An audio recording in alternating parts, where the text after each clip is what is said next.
नमस्कार, दिन भर की बड़ी खबरों में आपका स्वागत है। आज की खबर में बात होगी हम विश्वगुरु नहीं, बीजेपी दिग्गज मुरली मनोहर जोशी ने खोल दी पोल की। वहीं बीजेपी के सामने AIADMK का सरेंडर, दक्षिण में गरजे राहुल, RSS पर भी बरसे और सपा का झंडा जला फंसी अपर्णा, नाराज हुआ भाजपा नेतृत्व की। साथ ही महिला आरक्षण पर लाल हुए चंद्रबाबू नायडू अचानक आए सामने, लगा दी फटकार की। और खबर के अंत में बात होगी पाक में शांति वार्ता के लिए जुटे US ईरान, डंकापति पर भड़की कांग्रेस की। चलिए अब जानते हैं बड़ी और महत्वपूर्ण खबरों को विस्तार से। उससे पहले एक नजर सुर्खियों पर।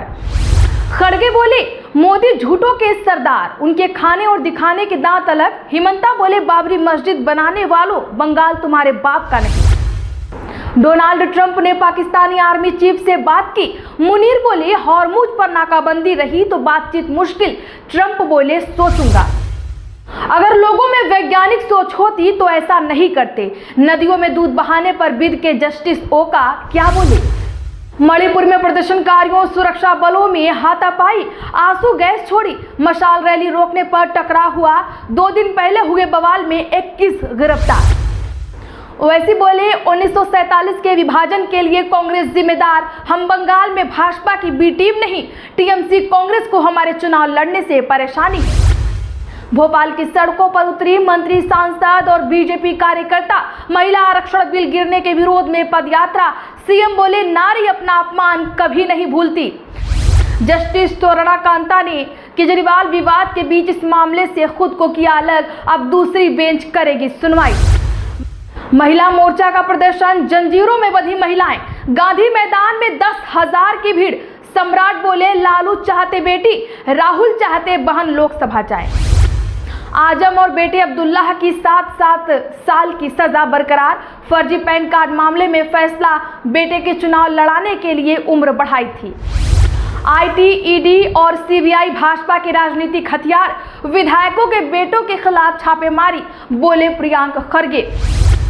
नीतीश बोले 2030 में 200 सीटें जीतने का लक्ष्य रखें, लोगों के बीच रहे विधायक, बिहार का दौरा करूंगा। अनंत बोले शराबबंदी पर वही कहा जो सच। राहुल गांधी की दोहरी नागरिकता केस से न्यायमूर्ति सुभाष विद्यार्थी ने खुद को किया अलग। योगी बोले ममता दीदी का इस बार खेला बंद, पश्चिम बंगाल में न गाय कटेगी न हिंदू बटेगा। रैली में समर्थक बुलडोजर लेकर पहुंचे। आसाराम की अपील पर हाईकोर्ट में सुनवाई पूरी, फैसला सुरक्षित। उम्र कैद के फैसले को दी थी चुनौती, दोनों पक्षों की बहस पूरी। ASI ने बीजेपी कार्यकर्ता को जड़े 20 थप्पड़, कान सुन पड़ा। केस की जानकारी मांगने थाने गया था, अधिकारी बोले नेतागिरी निकाल दूंगा। सुभाष चंद्र बोस को राष्ट्रपुत्र घोषित करने की मांग खारिज। सुप्रीम कोर्ट बोला पब्लिसिटी के लिए सब करते हो, कोर्ट में एंट्री बैन कर देंगे। पासपोर्ट विवाद में घिरे पवन खेड़ा, अग्रिम जमानत की मांग लेकर पहुंचे गुवाहाटी हाई कोर्ट। बंगाल दौरे को लेकर मल्लिकार्जुन खड़गे का मोदी पर वार, बोले क्या CM बनना चाहते हैं। छोटी मछली गिरफ्तार, शार कभी भी आजाद। DGCA अधिकारी की गिरफ्तारी पर रोहित पवार ने उठाया सवाल। बंगाल की सियासत में झाल मुड़ी, हेमंत सोरेन का विमान न उतरने देने पर भड़की TMC, कहा PM मोदी आदिवासी विरोधी। डॉलर छोड़ चीनी युआन में शुरू कर देंगे तेल का कारोबार। ईरान युद्ध के बीच अमेरिका को UAE की चेतावनी। तो चलिए जानते हैं अब बड़ी खबरों को विस्तार से। तमिलनाडु में गरजे राहुल गांधी, खड़गे बोले मोदी झूठों के सरदार। दरअसल बता दें कि कांग्रेस अध्यक्ष मल्लिकार्जुन खड़गे ने बंगाल के कूच बिहार में कहा कि नरेंद्र मोदी झूठों के सरदार हैं, वह चुनाव जीतने के लिए झूठ बोलते हैं। खड़गे ने कहा अगर सरकार महिला आरक्षण लागू करना चाहती तो वह ऑल पार्टी मीटिंग बुलाए और सबसे पूछे कि इसे कैसे लागू करें। लेकिन मोदी सरकार ने पार्लियामेंट का सेशन बुलाया ताकि दिखा सके कि उसे महिला आरक्षण की परवाह है। सच तो ये है कि मोदी के खाने और दिखाने के अलग अलग दांत थे। तो वहीं राहुल गांधी ने आज कन्याकुमारी में चुनावी जनसभा में कहा कि भ्रष्टाचार का कारण AIADMK नेतृत्व ने बीजेपी के सामने घुटने टेक दिए हैं। वहीं भारतीय जनता पार्टी AIADMK के जरिए तमिलनाडु में घुसने की कोशिश कर रही है। राहुल ने आरोप लगाया है कि आरएसएस द्रविड़ विचारधारा से नफरत करता है, लेकिन तमिलनाडु पर राज करना चाहता है। हम तमिल भाषा की रक्षा करने के अपने संकल्प पर दृढ़ है। उन्होंने कहा, कांग्रेस और विपक्ष ने परिसीमन विधेयक को हरा दिया। उनकी पार्टी राज्यों के प्रतिनिधित्व को खत्म नहीं होने देगी। हम वर्तमान में विश्वगुरु नहीं, एक समय थे, ऐसा क्यों बोले बीजेपी नेता मुरली मनोहर जोशी। दरअसल आपको बता दें कि भारत के विश्वगुरु के रूप में उभरने और AI सेंटर के रूप में भी अपनी पहचान बनाने के दौरान संस्कृत को बढ़ावा देने के लिए देश की भूमिका के बारे में पूछे जाने पर कहा, यह धारणा है कि हम विश्वगुरु हैं। मेरा व्यक्तिगत रूप से मानना है कि वर्तमान में हमें इस शब्द का प्रयोग करने से परहेज करना चाहिए। भाजपा के वरिष्ठ नेता मुरली मनोहर जोशी ने संस्कृत के व्यापक प्रचार प्रसार और क्वांटम कंप्यूटरिंग में भी इसके उपयोग की वकालत करते हुए आज कहा कि भारत अब विश्वगुरु नहीं है और इस शब्द का प्रयोग नहीं किया जाना चाहिए। जोशी ने यहाँ एक कार्यक्रम के दौरान संवाददाताओं से बात करते हुए संस्कृत को भारत की राजभाषा बनाने की भी जोरदार वकालत की और कहा कि भीमराव अंबेडकर सहित कई लोगों ने अतीत में इसके लिए प्रयास किए थे, लेकिन प्रस्तावों को मंजूरी नहीं मिली। वहीं राष्ट्रीय स्वयंसेवक संघ RSS से संबद्ध संस्कृत भारतीय के केंद्रीय कार्यालय के उद्घाटन के अवसर पर संवाददाताओं से बात कर रहे थे। भाजपा के वरिष्ठ नेता ने कहा, सचमुच एक समय हम विश्वगुरु थे, लेकिन आज वास्तविकता यह है कि हम वर्तमान में विश्वगुरु नहीं।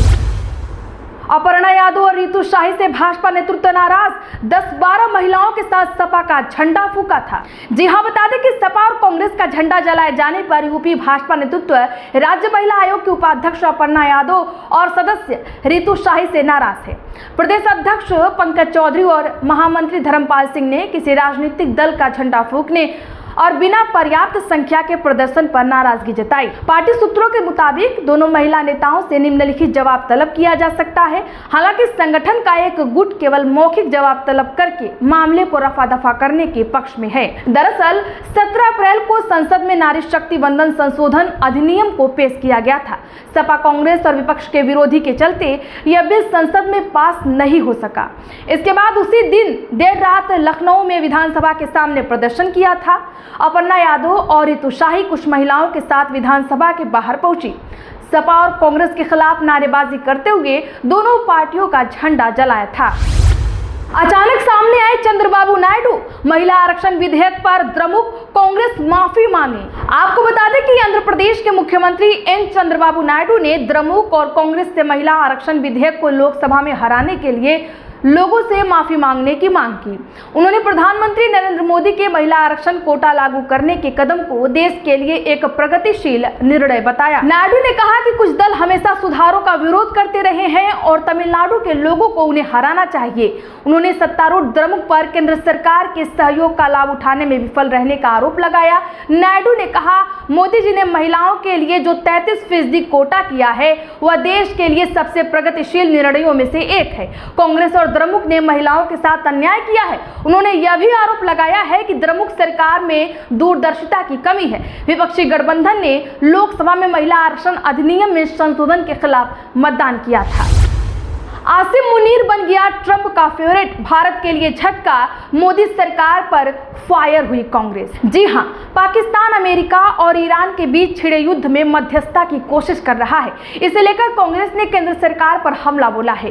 कांग्रेस ने हालिया घटनाक्रम का हवाला देते हुए कहा कि भारत को अपने कूटनीतिक संपर्क की रणनीति में बड़े बदलाव की जरूरत है और इसे करने में प्रधानमंत्री नरेंद्र मोदी पूरी तरीके से असमर्थ हैं। कांग्रेस के पार्टी महासचिव जयराम रमेश ने कहा, यह मोदी सरकार के लिए बड़ा झटका है कि आर्थिक रूप से तबाह और आतंकवाद के प्रयोजक देश पाकिस्तान को अंतर्राष्ट्रीय स्तर पर इस तरह की भूमिका निभाने का मौका मिल रहा है। जयराम रमेश ने एक्स पर अपने पोस्ट में यह बातें कही हैं। उन्होंने सरकार द्वारा इस भूमिका के लिए पाकिस्तान को दलाल देश कहे जाने पर भी तंज कसा। कांग्रेस सांसद ने पोस्ट में लिखा, बहुत जानकार और हमेशा स्टाइलिश कपड़ों में सजे धजे विदेशी मंत्री ने जिसे दलाल देश बताया था, वही आज अमेरिका ईरान शांति वार्ता के दूसरे दौर की मेजबानी कर रहा है। ऐसी खबरें हैं। उन्होंने लिखा, 12 अप्रैल को इन वार्ताओं के पहले दौर के पूरा होने के बाद पाकिस्तान ने सऊदी अरब और कतर से $6 अरब उधार लिए हैं ताकि संयुक्त अरब अमीरात से लिए गए $3.5 अरब के कर्ज को चुका सके और $1.43 अरब के यूरो बॉन्ड की एक किस्त का भुगतान कर सके। पाकिस्तान की अर्थव्यवस्था स्पष्ट रूप से गंभीर संकट में है और वह मित्र देशों द्वारा दी जाने वाली सहायता पर निर्भर है, लेकिन फिलहाल वह एक महत्वपूर्ण कूटनीतिक भूमिका निभा रहा है। जस्टिस स्वर्णा कांता ने केजरीवाल के विवाद के बीच इस मामले से खुद को किया अलग। दरअसल दिल्ली हाई कोर्ट की जस्टिस स्वर्णा कांता शर्मा ने आज पूर्व आप विधायक नरेश बालियान से जुड़े मकोका केस की जमानत याचिका की सुनवाई से खुद को अलग कर दिया है। बार एंड बेंच की रिपोर्ट के मुताबिक जस्टिस शर्मा ने बताया है कि मामले की सुनवाई 23 अप्रैल को एक अलग बेंच करेगी। बलियान इस मामले में नियमित जमानत की मांग कर रहे हैं। वहीं दिल्ली हाई कोर्ट की जस्टिस स्वर्णा कांता शर्मा कुछ देर में शराब नीति मामले में पूर्व सीएम अरविंद केजरीवाल समेत 23 अन्य आरोपियों की रिक्यूजल याचिका पर फैसला सुनाएंगी। फैसला सुनाने का समय 2 बार बढ़ाया गया है। पहले दोपहर 2:30 पर तय था, इसके बाद 4:30 पर और फिर अब से कुछ ही देर में तय हुआ है। फैसले से पहले सुनवाई के दौरान केजरीवाल वीडियो कॉन्फ्रेंसिंग के जरिए पेश हुए। केजरीवाल ने कहा कि उनकी जवाबी दलील को रिकॉर्ड में नहीं लिया गया है, जो न्याय का उल्लंघन है। आईटी, ईडी और सीबीआई भाजपा के राजनीतिक हथियार, विधायकों के बेटों के खिलाफ छापेमारी, बोले प्रियंका खरगे। बता दें कि कर्नाटक के मंत्री प्रियंका खरगे ने आज आयकर विभाग, आईटी प्रवर्तन निदेशालय और केंद्रीय जांच ब्यूरो पर भाजपा के राजनीतिक औजार के रूप में काम करने का आरोप लगाया। मीडिया कर्मियों से बात करते हुए खरगे ने साइबर अपराध और मनी लॉन्ड्रिंग नेटवर्क मामले के संबंध में ईडी की छापेमारी की निंदा की। उन्होंने कहा, आईटी, ईडी और सीबीआई भाजपा के लिए राजनीतिक हथियार हैं। इतने लंबे